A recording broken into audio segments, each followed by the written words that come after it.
When I saw that video, the last piece of me just shattered. It wasn't the kind of thing you expect to find after 3 years of what I thought was love. But there it was, glowing on my phone screen in cold, unforgiving pixels, a drunken Jake, laughing with his friends, calling me the most hideous girl he'd ever been with. All to impress a room full of strangers on TikTok. I remember the exact moment I saw it. The noise of the coffee shop around me dulled to a hum. The bitter taste of my latte turned sour, like bile rising in my throat. My hands trembled, and the floor felt like it was slipping beneath me. I wanted to scream. I wanted to disappear. But mostly, I just felt empty. Before that moment, life with Jake had felt so easy, comfortable, like the kind of normal you didn't question. I'm Skylar Brooks, 26, working at a small but buzzing art gallery downtown. I'm the kind of person who smells the fresh coffee in the morning, notices the way the sunlight catches dust motes through the window, and cares about little details like folding my clothes just so, or arranging flowers on the kitchen table. Jake was my steady, my late-night call when I couldn't sleep. The guy who remembered the exact shade of blue in my eyes and brought me that color of tulips on my birthday. We'd been together 3 years, living in a cramped apartment filled with hand-me-down furniture and my growing collection of vinyl records. Not glamorous, but ours. Our days felt routine but warm. He worked as a bartender at a busy downtown bar, where the smell of spilled whiskey and cheap cologne clung to his clothes. When he got home, his voice was always soft and teasing, like he was happy just to be with me. We cooked dinners together, usually something quick and messy, like stir-fry or pasta with whatever we had on hand. I remember the way he'd reach across the table to tuck a loose strand of hair behind my ear, the slight nervousness in his smile when he talked about his dreams, the plans he said we'd make one day. I never imagined that beneath all that warmth was a side of him I hadn't seen. The first clue was so subtle I almost missed it. It started with his phone, something I'd never cared about before. Jake was usually careless, leaving his phone unlocked, his social media open. But in the weeks leading up to that night, he'd start to pull it close to his chest, answering texts with one hand while avoiding my gaze. I told myself I was overthinking it. Maybe he was stressed at work. Maybe he was just tired. We'd been talking about moving in together, planning weekends out of the city. I wanted to believe him, to believe us. But there was this growing distance, like a quiet crack in the foundation of our relationship. When I asked about his friends, he'd brush me off. When I caught him chuckling at his phone, I tried to smile and ask who he was texting, but he'd just say, "No one." I remember the way his voice changed just a little when I pressed. The forced laugh, the quick deflection. That's when I started to doubt. But still, I told myself love could overcome anything. And then, the TikTok appeared. I wasn't supposed to see it. One lazy Saturday afternoon, scrolling through my feed to distract myself from a headache, I froze. There he was, Jake, his eyes glassy with alcohol, surrounded by a circle of friends who were hanging on his every word. "And this girl, man," he slurred. "The most hideous girl I've ever been with. Like, I'm serious, I don't even know why I stuck around." The words echoed in my head like a punch to the gut. His friends laughed, hooting and cheering him on. And my Jake smirked, proud of the joke. The video looped, mocking, relentless. I felt every color drain from the room. My breath caught. I dropped my phone onto the couch, the screen shattering the quiet between us. I wanted to disappear right then and there. I wanted to scream, but all I could do was sit there, frozen, as the reality crashed over me like a wave. When I finally looked up, I wasn't sure if he saw the pain in my eyes or the fury that followed. He kept laughing, oblivious. That night, I didn't call him. I didn't answer his texts or his calls. I didn't even check if he was standing outside my apartment. I ghosted him completely. The silence was deafening. The next morning, my phone was flooded with missed calls. 20, maybe more. Jake's name kept flashing on the screen like a warning. I didn't answer. I couldn't. Every time I thought about picking up, my heart clenched tighter, a mix of anger and heartbreak tying my hands. He didn't just stop at calls. Over the next few days, I found notes slipped under my door, crumpled, desperate scribbles begging me to talk. One said, "Sky, please. I'm sorry. It was a stupid joke. I didn't mean it. You're beautiful." Another had a shaky drawing of a heart, with the words, "I need you." But the worst was the night he showed up at my work. I was setting up an exhibit for a local artist, arranging paintings with the careful precision that always calmed me, when I saw him through the glass door. Jake, standing outside, eyes red and glassy, his jacket soaked from the rain. He looked broken, the kind of broken you don't see in someone you thought you knew. When I locked eyes with him, my stomach twisted. He didn't say a word at first, just stood there, like maybe if he stayed silent, I'd let him in. I didn't. He left a note on the counter before he disappeared into the night.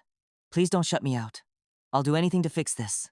I wish I could say I felt sympathy, but I didn't.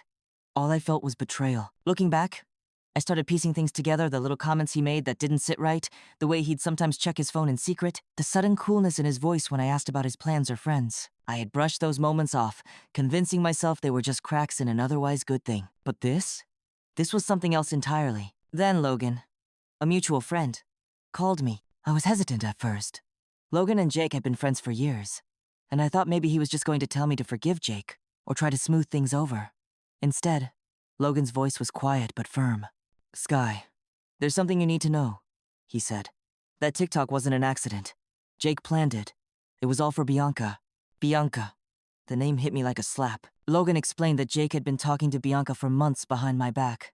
They'd been texting, meeting secretly, and Bianca had pushed Jake to get out of our relationship. The TikTok was his way of making sure I'd break things off publicly and quickly. I felt like the ground dropped out from under me. Not only had Jake humiliated me for laughs, but he'd also been living a lie the entire time. When I confronted Jake with Logan's revelation, his facade crumbled. For the first time, the charming, teasing boyfriend disappeared. In his place was a man drowning in excuses, guilt, and desperation. I never meant to hurt you like this, he said, voice breaking. I was scared. Bianca, she made me feel things I didn't know I could feel.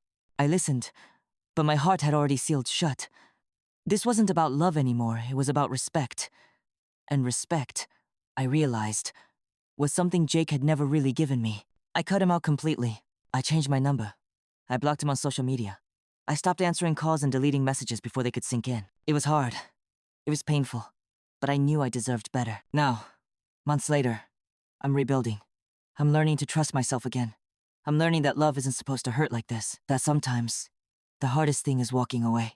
And I'm stronger for it. In those first few weeks after cutting Jake off, I felt like I was waking up from a bad dream one I couldn't quite shake.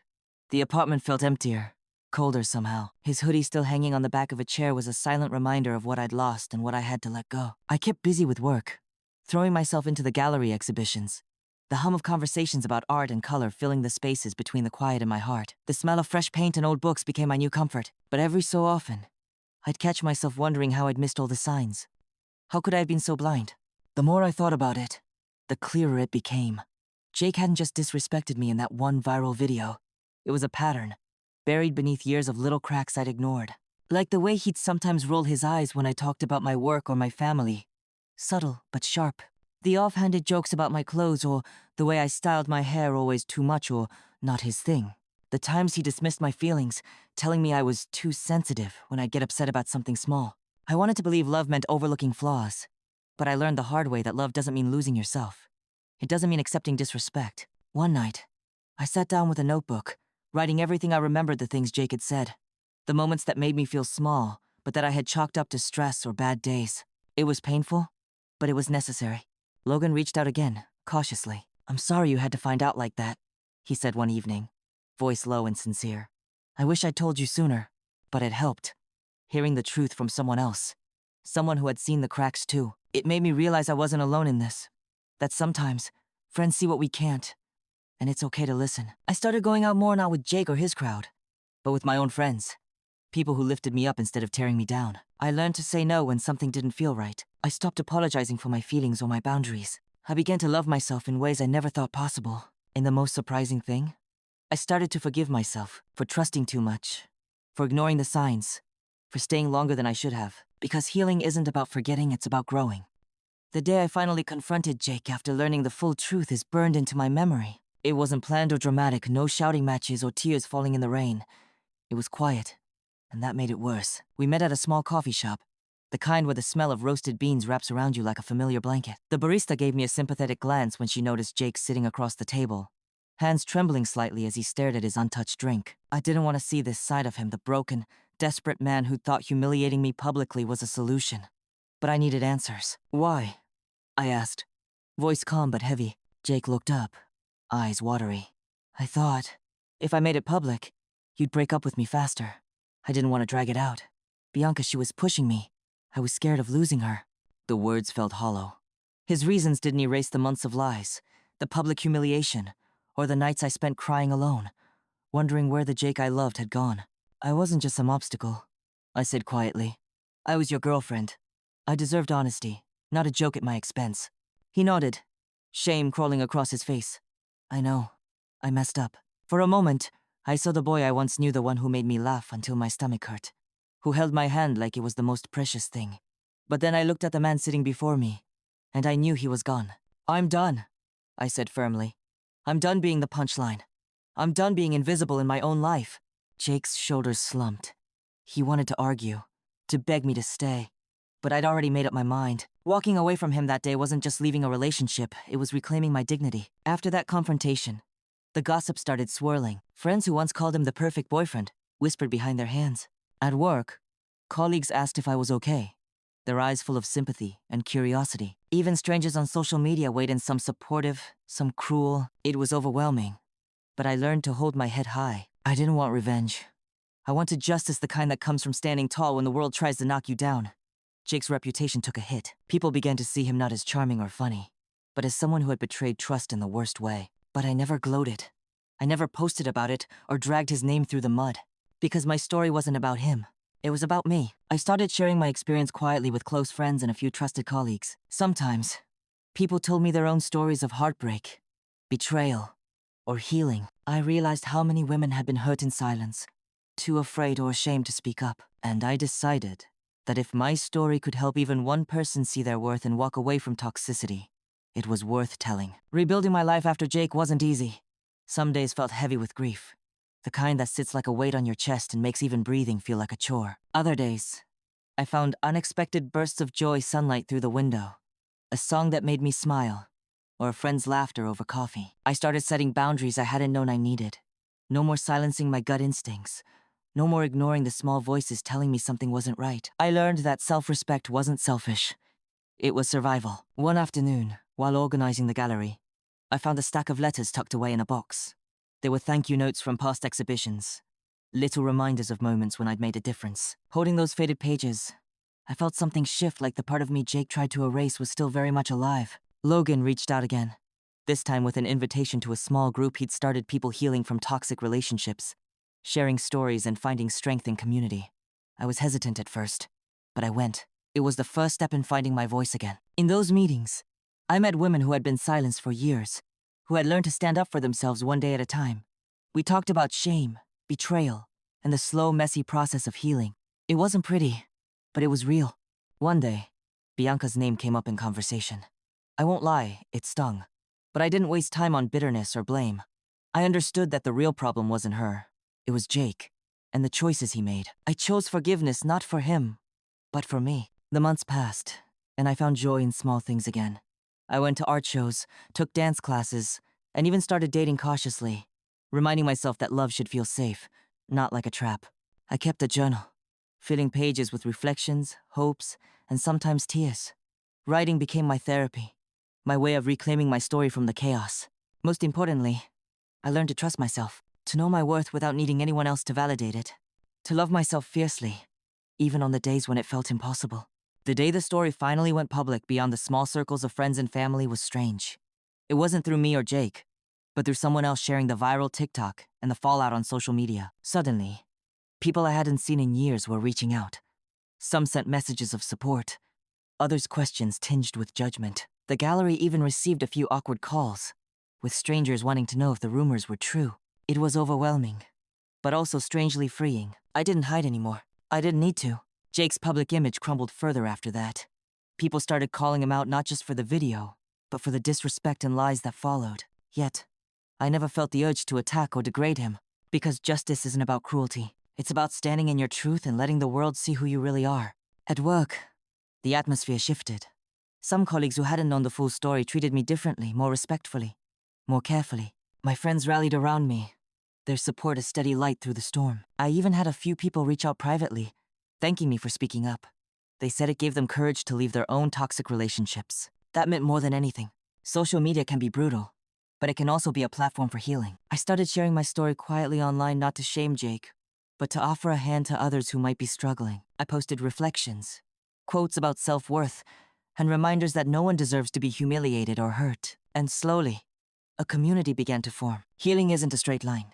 Some days, I'd wake up feeling lighter, hopeful, ready to face the world. Other days, old wounds flared up, memories like ghosts haunting the edges of my mind. But with time, the good days outnumbered the bad. I found peace in routine's morning walks where the crisp air filled my lungs, the smell of dew on grass grounding me in the present. I poured myself into art, painting scenes that spoke what words couldn't. Colors became my language. Deep blues for sadness, fiery reds for anger, soft yellows for hope. The hardest lesson I learned was that forgiveness isn't about forgetting or excusing what happened. It's about releasing the power that pain held over me. I forgave Jake not because he deserved it, but because I needed to move on. I rebuilt my life slowly. I changed my number and moved to a new apartment, one with sunlight streaming in and windows that looked out over the city skyline. I made new friends, people who respected me and lifted me up. I even started dating again, this time with boundaries, with eyes wide open. One afternoon, I sat by the window, a cup of tea warming my hands, and thought about how far I'd come. I was no longer the girl who sat in a coffee shop, broken and humiliated by a viral video. I was Skylar Brooks, stronger, wiser, and whole. Life taught me that self-worth isn't given by others. It's something you build from the inside out. That sometimes, walking away is the bravest thing you can do. And that healing is a journey, not a destination. Thank you for listening to my story. I won't pretend it was easy. There were moments I felt lost, broken, and so small I thought I might disappear. But I learned something important through it all. That my worth was never defined by someone else's words or actions. Sometimes, the people we love the most are the ones who hurt us the deepest. And sometimes, the hardest thing isn't the heartbreak itself, it's finding the strength to walk away. If there's one thing I want you to remember, it's this. You deserve respect. You deserve kindness. You deserve to be seen and loved for who you truly are. No viral video, no cruel joke, no whispered lie can take that away from you.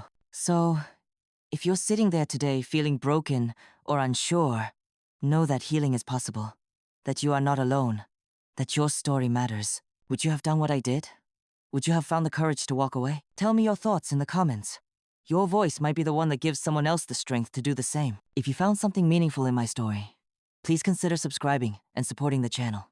Stories like these remind us that no matter how dark the night, there's always a dawn waiting on the other side. Take care of yourselves, and remember you are worthy of love.